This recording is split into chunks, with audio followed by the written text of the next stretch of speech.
The 1994 cult classic The Crow remains a benchmark of Gothic cinema, a poignant revenge tale elevated by Brandon Lee's magnetic performance.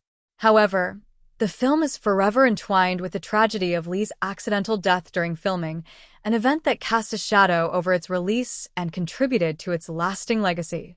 With the recent 2024 remake, the original's impact and Lee's legacy have been thrust back into the spotlight, sparking renewed reflection on what made The Crow so iconic. Brandon Lee's fatal accident on set. Brandon Lee starred as Eric Draven, a rock musician brought back from the dead by a mystical crow to avenge the brutal murder of himself and his fiancée. Tragic irony struck during the filming of a scene in which Eric is killed in his apartment. The film's prop team, aiming for realism, used a combination of dummy cartridges and blanks.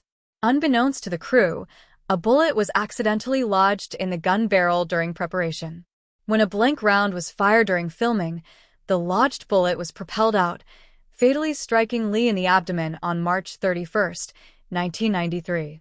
Despite emergency surgery, Lee succumbed to his injuries. The devastating accident highlighted the risks of on-set weaponry and led to industry-wide changes in safety protocols, a lesson re-emphasized decades later by other on-set tragedies, including the Rust shooting incident. Completing The Crow. After Lee's passing, The Crow faced an uncertain future. With most of Lee's scenes completed, Miramax ultimately decided to finish the film, using digital effects and a stunt double, Chad Stahelski, for remaining scenes. The decision was controversial at the time, but resulted in a heartfelt tribute to Lee's memory. The film was a box office success, grossing $94 million against a $23 million budget. Fans and critics alike praised Lee's performance, the film's dark atmosphere, and Alex Proyas' stylish direction. However, Lee's tragic death undeniably drew attention, intertwining the film's narrative with his legacy. The 1994 classic, a Gothic masterpiece. The Crow is celebrated not only for its tragic backstory, but for its masterful execution. Proyas crafted a visually stunning, emotionally resonant film that captured the Gothic punk aesthetic of James O'Barr's original comic. Lee's portrayal of Eric Draven blended sorrow, rage, and charisma, creating a performance that cemented his place in cinematic history. The supporting cast, including Michael Wincott, Tony Todd, and David Patrick Kelly, added depth to the story. Themes of love, loss, and redemption resonated with audiences, transcending the revenge fantasy genre. The 2024 reboot and its struggles.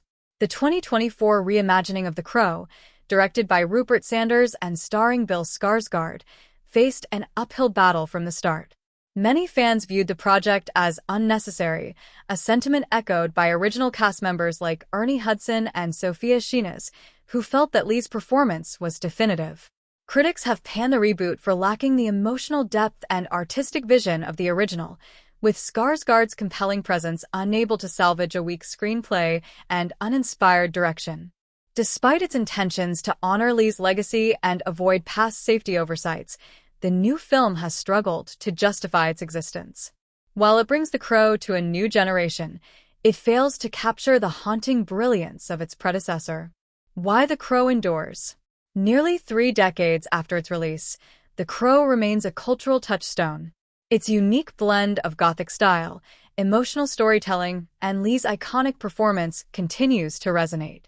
The 1994 film succeeded not because of its association with tragedy, but because of its artistic merit.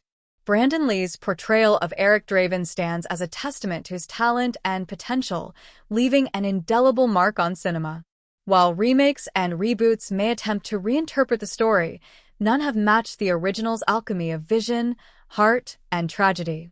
The legacy of The Crow reminds us that even in the darkest tales, there can be light, a message immortalized in Lee's unforgettable final performance.